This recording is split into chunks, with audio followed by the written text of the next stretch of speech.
반갑습니다. 오늘부터 사무엘서 말씀을 함께 나누도록 할게요. 오늘은 사무엘상 1장 10절 말씀을 읽고 말씀을 나눕니다. 한나가 마음이 괴로워서 여호와께 기도하고 통곡하여 서원하여 이르되 만군의 여호와여 만일 주의 여종의 고통을 돌보시고 나를 기억하사 주의 여종을 잊지 아니하시고 주의 여종에게 아들을 주시면 내가 그의 평생의 길을 여호와께 드리고 삭도를 그의 머리에 대지 아니하겠나이다. 아멘. 영적 민감성을 회복하라라는 제목으로 말씀 나누도록 할게요. 사무엘서는 사사시대의 마지막 이제 사사인 사무엘의 출생부터 시작해서 이스라엘의 왕이 세워져가는 왕정 정치로의 약 한 150년간의 시대적인 변화를 보여주고 있는 기록이죠. 사사이면서 선지자 이 사무엘을 통해서 세워진 사울과 다윗을 통해서 이스라엘은 새로운 왕정 시대로 진입하게 되죠. 사사시대에서 왕정시대로의 변화, 하나님의 백성 이스라엘 민족에게 있어서는 새로운 도전과 변화를 요구하고 있을 겁니다. 너무나 당연한 거죠. 하나님이 왕인 시대에서 이제 인간 중에 왕을 세워야 하는 왕정시대가 시작이 되었으니 이 변화 가운데 우리가 주목해야 할 게 뭘까? 이런 질문을 던지지 않을 수가 없죠. 사무엘서는 총 55장으로 구성된 말씀이에요. 사무엘 전서, 후서를 다 합치면 55장. 주요 등장인물은 4명이죠. 엘리 제사장과 사무엘 제사장, 그리고 사울 왕과 다윗 왕이에요. 내용 구성 역시 그리 복잡하지가 않아요. 엘리와 사무엘, 또 사울과 다윗을 서로 비교하면서 발전시켜 나아가고 있죠. 도대체 무엇을 말하려고 하는가? 우리가 감지할 수 있는 것은 누가 하나님께 쓰임을 받는지, 또 누가 하나님께 쓰임 받지 못하는지, 여기에 대한 질문과 해답을 사실은 인물 비교를 통해서 우리가 당연히 질문을 던질 수밖에 없다라는 거예요. 하나님께 필요한 사람은 어떤 사람일까? 하나님이 누구를 통해 일하실까? 이러한 질문에 대한 해답을 각각의 인물들이 우리에게 전해주고 있는 거죠. 사무엘서를 시작하는 본문의 시대적인 배경은 사사시대 말기, 영적으로 또 윤리적으로도 가장 캄캄한 아주 어두운 암흑기였다라고 우리는 이야기할 수 있겠죠. 룻기의 말씀도 기억하고 사사기의 마지막 말씀을 여러분 떠올려 보십시오. 자기소견에 오른 대로 모두가 살아갔죠. 하나님이 왕인데 하나님이 왕이 아니라 자기 모든 사람이 다 왕이 되고 상황이 많은 데가 산으로 가잖아요. 그런 시대가 바로 이 사사시대의 말기의 모습이죠. 그때 오늘 본문에 보니까 하나님이 레인 엘가나 가정에 태어난 사무엘을 통해서 새로운 시대를 준비하고 계신다. 이게 오늘 1장의 출발을 우리에게 이제 알려주고 있는 것이죠.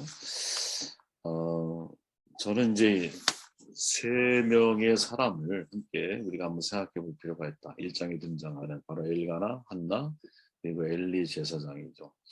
먼저 엘가나를 보면 사무엘상 1장 1절에 보니까 엘가나라는 사람이 있었고 그는 이제 여호함의 아들이고 엘리후의 손자 도우의 증손 수베의 현손이에요. 그리고 아내가 둘이 있었고 한 명은 한나, 한 명은 분인나. 분인나는 자식이 있고 한나는 자식이 없다. 이게 엘가나에 대한 기본적인 정보죠. 사무엘서는 한 명의 족보에서부터 시작이 돼요. 이제 레인 엘가나의 족보죠. 사무엘은 이스라엘의 사사이면서 동시에 선지자로서 제사장의 임무를 겸했죠. 그래서인지 보통 그의 아버지 엘가나를 우리는 습관적으로 제사장으로 생각하는 사람들이 있거든요. 근데 결코 아니죠. 제사장은 오직 아론의 자손들에게만 주어져 있는 직책이잖아요. 그러나 역대상 6장에 가보면 엘가나는 레위의 아들 그핫의 후손이거든요. 따라서 엘가나는 제사장이 될 수가 없는, 당시 제사장은 이다말의 후손이 엘리였고 그의 아들 홈리와 비나스 역시 제사장의 임무를 수행하고 있었어요. 그죠? 그들이 죽은 후에는 엘리의 증손인 아히멜렉, 또 그와 더불어 82여 명이 제사장의 직분을 감당을 하죠. 사무엘이 비록 사실은 제사장 가문은 아니었지만 나중에 제사장의 기능을 수행했던 것은 부모가 서원을 했기 때문이죠. 하나님께 드려졌어요. 일정 기간, 그 기간을 딱 우리가 정할 수는 없지만 하나님께 온전히 드려진 사람으로서 제사장의 역할을 하나님이 감당하게 하시는 것을 우리는 확인하게 되죠. 이 엘가나를 에브라임 사람이라고 칭하는 것은 그가 에브라임 지파의 후손이어서가 아니라 그 지역에 거주하고 있었기 때문이죠. 당시 레위 지파 사람들은 흩어져서 살았잖아. 흩어져서 이스라엘 전 지역에 살면서 그들의 종교 생활을 지도하고 또 그들을 돕는 역할을 했죠. 엘가나는 에브라임 지파가 속해 있는 아마 그 지역 어딘가에 아마 이제 포지션을 잡았던 것 같아요. 엘가나가 제사장 가문은 아닐지라도 이스라엘이 영적인 지도자의 위치에 있었던 것은 너무나 분명하죠. 왜? 역대상 6장에 보면 이렇게 말해요. 솔로몬이 예루살렘에서 여호와의 성전을 세울 때까지 그들이 회막 앞에서 찬송하는 일을 행하되 그 계열들의 직무를 행하였더라. 직무를 행하는 자가 그의 아들들은 이러하니 그핫의 자손 중에 헤만은 찬송하는 자라. 그는 요엘의 아들이요 요엘은 사무엘의 아들이요. 사무엘은 또 엘가나의 아들이잖아요. 그러니까 엘가나 가문은 특별히 성전에서 찬양을 담당하는 가문이었던 것 같아요. 노래를 굉장히 잘했나 봐요. 그렇죠? 그러니까 이제 영적으로 보았을 때 사무엘이 이제 하나님 앞에 부름받아 쓰임 받는 데 있어서 족보적으로 아무런 하자가 없는 그런 족보이고 신앙의 명문가라는 것을 아주 확인해주고 있는 장면이죠. 그런데 불행하게도 1장 2절에 보니까 그에게 두 아내가 있었으니 한 사람의 이름은 한나요, 한 사람의 이름은 분인나다. 엘가나는 두 명의 아내가 있었다라고 기록을 하죠. 여기서 이제 우리가 멈칫하게 되는 거예요. 엘가나의 중혼을 두고 이제 중혼이라고 하는 것은 이제 결혼을 또 한 거죠, 그죠? 아내가 둘이야. 영적인 타락이라고 말하는 사람도 있고 또 다른 한편 우리가 아브라함이나 야곱, 또 기드온, 다윗, 솔로몬 모두 다 중혼을 했잖아요, 그죠? 물론 정치적인 목적도 있었지만 어쨌든 중혼을 했잖아. 그리고 모세의 율법 신명기 21장에 보면 일부 다처제를 마치 묵인하는 것으로 여겨지는 내용들이 있거든요. 그래서 중혼을 인정하는 사람들이 있어요. 그러나 결혼에 대한 하나님의 원칙은 전 단호하다고 생각을 하거든요. 일부 일처제입니다. 신약 성경에서도 이 점에 대해서 단호한 태도를 보이고 있죠. 디모데서 3장 12절에 보면 집사, 직분자는 일해야 한다 그러면서 말하기를 한 이제 여자의 남편이 되는 거예요. 한 여자의 남편. 그죠? 그러니까 중혼은 사실은 결코 성경이 우리에게 말하고 있는 정당한 일이 아니다라는 것. 중혼의 이유를 생각해 보면 엘가나가 한나와의 결혼에서 불임의 문제로 인해 분인나를 아내로 맞은 것이 아닐까. 이게 참 시기적으로 분별하기가 쉽지가 않아요. 왜냐하면 그냥 동시에 딱 나와 한나와 분인나라고 하는 두 아내가 있었다 이렇게 나오거든요. 그러니까 사실은 누가 먼저 둘 다 동시에 결혼할 수는 없었을 거 아니야. 그죠? 순서가 있었을 거 아니야. 그 순서를 우리는 한나를 1순위 첫 번째 부인으로 생각하는 것이 자연스럽다라는 거거든요. 한나와 결혼했는데 불행히도 한나가 임신을 못하는 거예요. 이제 계속 불임 상태인 거야. 한나의 불임을 성경은 하나님의 간섭이라고 증언하죠. 왜? 여호와께서 임신을 못하게 하심으로 이렇게 말하잖아요. 그래서 바로 이 지점에서 사실은 우리는 다른 관점에서 문제를 접근할 필요성을 느끼게 되거든요. 엘가나라는 이름은 여러분 하나님이 소유하셨다라는 뜻을 가지고 있어요. 주인이 하나님이란 말이에요. 그런데 성경이 소개한 엘가나를 정돈해 보면 3절에 보면 여러분 이 사람이 매년 자기 성읍에서 3절 앞서 이 사람이 매년 자기 성읍에서 나와서 실로에 올라가 만군의 여호와께 예배하며 제사를 드렸는데 매년 절기가 되면 대략 한 35km 떨어진 실로까지 가족들을 다 동반해서 제사를 드리러 갔던 사람이에요. 그런데 한나에게는 자식이 없었더라. 불행히도 한나에게 자식이 없었죠. 5절 여호와께서 임질하지 못하게 하시니 그것은 하나님의 간섭이었다 이런 말이죠. 그러나 엘가나는 또 다른 아내 분인나를 통해서 자녀를 얻어요. 바로 이 지점이 여러분 우리가 주목해야 하는 지점이라는 거예요. 한나에게 임신을 못하게 하시면은 하나님의 간섭, 즉 이유가 있었기 마련이에요. 그죠? 그럼 중요한 것은 그 이유를 엘가나는 찾아야만 하는 거죠. 이해가 되십니까, 여러분? 왜? 엘가나의 이름 자체가 하나님께 소유된 사람이야. 아내의 불임이나 문제 앞에서 선택의 기로에 놓이게 되죠. 그죠? 성경이 강조하는 것은 한나를 임신하지 못하게 하는 것은 하나님이라는 거예요. 지금 즉 하나님께서 레위 지파인 엘가나에게 원하셨던 것은 야 생명의 주체가 하나님이심을 네가 믿고 있고 네가 하나님의 소유된 사람이야. 그러면 이 문제를 어떻게 처리해야 돼? 하나님 앞에 나오는 것 이것을 요구하는 것이 아닐까? 라는 질문을 던지게 된다라는 거죠. 엘가나는 분명 여러분 매년 절기 하나님을 찾는 사람이야. 그죠? 여호와의 성전의 찬송까지 맡은 사람 가문이야. 누가 보아도 하나님을 경외하고 사는 사람처럼 보여요. 그러나 그의 내면을 푹 들어가 보면 그렇죠? 불임하고 있는 한나에 대한 반응은 대단히 인간적이라는 거죠.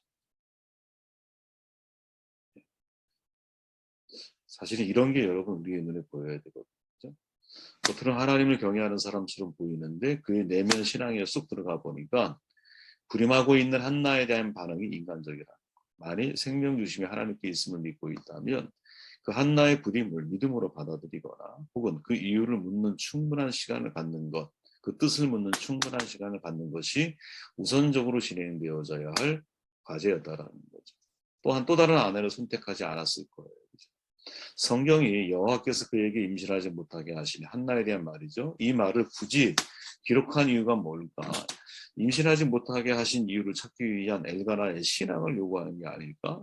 이게 영적으로 둔감함이라고 하는 거죠. 인간적으로 누구에게 책임을 묻기 전에 또 인간적인 방법을 동원해서 그 문제를 내가 내 방식으로 해결하려고 하기 전에 소유주가 내가 아니라 하나님이잖아. 그죠? 근데 그 문제를 내 방식대로 해결하려고 그래. 그게 분인나라는 거죠. 하나님은 한나를 임신하지 못하게 하시는데 이유가 있었는데 그 이유를 찾기 전에 내 방법으로 먼저 이 문제를 해결하려고 그래. 마치 아브라함과 사라 관계 속에서 사라가 하가를 아브라함에게 넣어준 문제와 비슷한 유형의 상황이 벌어지고 있다라는 거죠.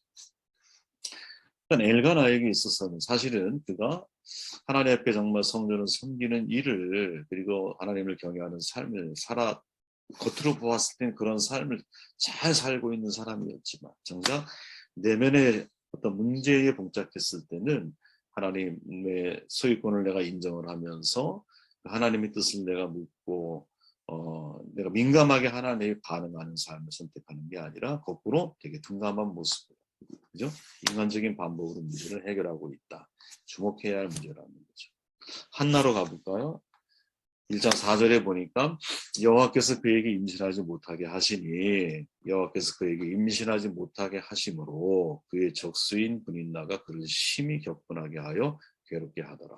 아마 한나는 오랫동안 불임의 고통을 안고 있었던 것 같아요. 한나를 사랑했던 엘가나의 편애로 인해서 편애라기보다는 불쌍한 거죠. 그죠? 분인나는 한나에 대한 비판한 심기를 숨기지 않아요. 그의 적수인 분인나가 그를 심히 격분하게 하여 괴롭게 하더라. 적수란 말은 여러분 원수라는 말이거든요. 그러니까 분인나는 한나를 원수처럼 생각했다라는 거예요. 그러니까 당연지사 한나에 대한 말 한마디 한마디 행동 하나하나가 사실은 한나에게 비수가 돼서 엄청난 내상을 분명히 입혔을 거거든요. 인간의 욕심은 여러분 끝이 없는 것 같아요. 여러분 성경에 보세요. 첫 절에 그의 아내 분인나와 그의 모든 자녀에게 주고 그의 모든 자녀라는 표현을 여러분 가만히 생각해 보십시오. 얼마나 자녀가 많았으면 이런 생각이 대본에 떠오르죠. 몇 명인지 몰라요. 근데 모든이란 단어를 떠올릴 정도로 사용할 정도로 사실은 적지 않은 자녀가 있었다라는 거지. 그죠? 그럼 그만큼 상당히 오랜 기간 한나는 불임 상태였다라는 거예요. 그렇다면 불임으로 고통받는 한나의 마음이 좀 가련하게 여겨질 만도 하지 않을까요? 그냥 한번 내가 불임나의 입장이 돼보는 거야. 자식을 한 명 낳은 게 아니야. 여러 명의 자식을 낳았어. 그럼에도 한나가 아직도 불임이야. 그러면 그 여자가 좀 불쌍하게 느껴지지 않을까요?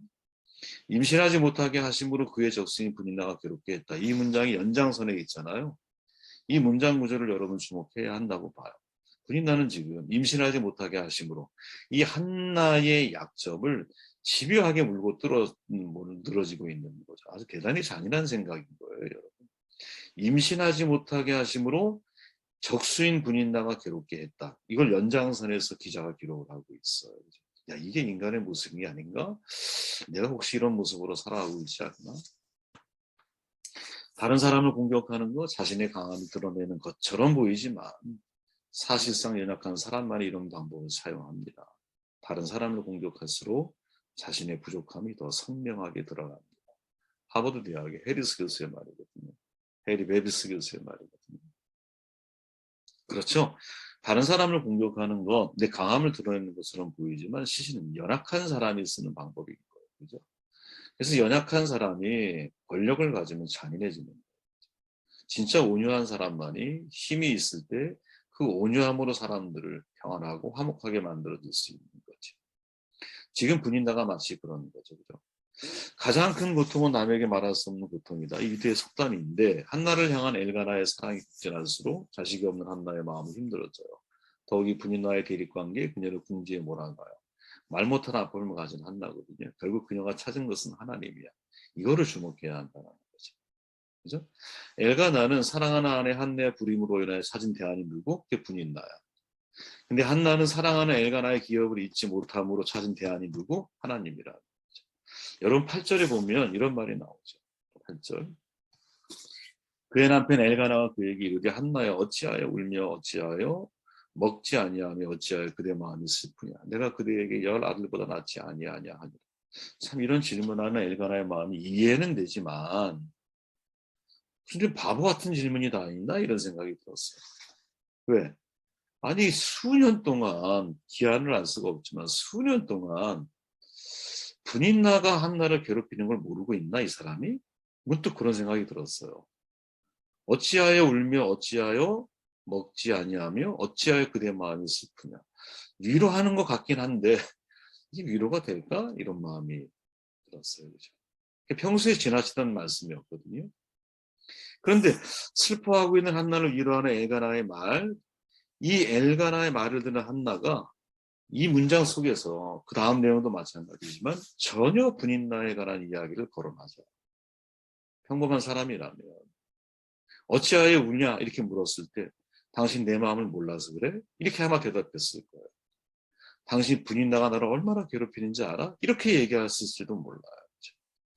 그러니까 평범한 사람이라면 분인나의 못된 점을 좀 거론을 하고 그 문제를 해결하려고 하지 않았을까? 사라나 하가를 쫓아내자. 그죠? 사라나 하가를 쫓아내요. 근데 한나는 품고 가죠. 그리고 이어지는 구절이 뭐냐? 그게 바로 이제 유명한 10절 말씀이죠. 한나가 마음이 괴로워서 여호와께 기도하고 통곡하며 서원하여. 12절에 가보니 그가 여호와 앞에 오래 기도하는 동안에 엘리가 그의 입을 주목한즉. 한나는 엘가나에게 말하지 않는 것을 하나님께 가져가죠. 민감해져야 할 때 민감해지는 것. 이게 이제 이찬수 목사님의 말이었잖아요. 민감해야 할 때 둔감하면 궤도를 이탈하기 쉬워. 근데 민감해져야 할 때 민감하게 반응하는 이게 정말 중요한데 한나가 지금 그러고 있죠. 처음에는 눈물로 시작을 해. 나중에는 오래 기도하는 자리로 바뀌어요. 처음에는 감정으로 시작한 기도가 이제는 목적으로 변화되고 있어. 무슨 말이냐? 기도가 계속 깊어지고 있다는 거지. 기도가 계속. 그 기도가 언제 끝나느냐? 엘리의 말 속에서 하나님의 응답을 확신하게 됐을 때. 그때 기도가 딱 멈춰요. 그리고는 그 마음속에 아무런 근심 없이 자기 집으로 돌아가고 사무엘을 잉태하게 되죠. 여러분 이게 민감함이라고 봐요. 특히나 엘가나가 똑같은 문제 속에서 무엇? 대안을 분인나를 찾는다면 한나는 똑같은 문제 속에서 무엇? 대안을 하나님을 찾고 있다. 이게 둔감과 민감함의 차이인 거죠. 마지막 엘리를 놓고 보면 빨리 정리할게요. 성경을 읽어보도록 하고 자식을 낳지 못하는 엘가나 아내 한나 괴로움 속에서 자기의 상황을 주님께 통곡하고 기도하잖아요. 그랬더니 그 이야기를 들은 엘리가 자신 술 취했구나, 술주정하고 있구나 이렇게 판단하죠. 영적인 분별력이 없는 엘리 제사장의 모습을 분명히 목격해요. 그래서 수많은 사람 목사님들이 야, 그 시대의 제사장이 이렇게 영적으로 무감각하고 타락하고 둔감해진 상태가 바로 이 시대이다. 이렇게 이제 이야기를 하죠. 저도 그런 얘기해요. 네. 그러나 그 다음 이어지는 말씀을 주목해 보면 엘리에 대한 생각이 조금 달라지게 돼요. 저는. 엘리가 대답하여 이르되 평안히 가라. 이스라엘의 하나님이 내가 기도하여 구하는 것을 허락하시기를 원한다 하니 이르되 당신의 여정이 당신께 은혜 있기를 원하나이다 하고 가슴 엎고 얼굴에 다시는 근심빛이 없더라. 나이 많은 엘리거든요. 분명히 영적인 분별력이 떨어지는 것은 사실일 거예요. 그러나 한나를 향해서 하나님께 기도하여 구하는 것을 허락하시기를 구하고 있죠. 동시에 그 말을 들은 한나는 여종이 당신께 은혜 있기를 원합니다라고 고백한 이후에 다시는 근심하지 않아. 이 말이 뭘 뜻하느냐. 한나는 지금 엘리의 고백 속에서 하나님의 응답을 들었다는 거지. 여러분 요거를 주목할 필요가 있다는 거예요. 누구에게 우선권을 둘 수 있느냐 이 문제가 아니에요.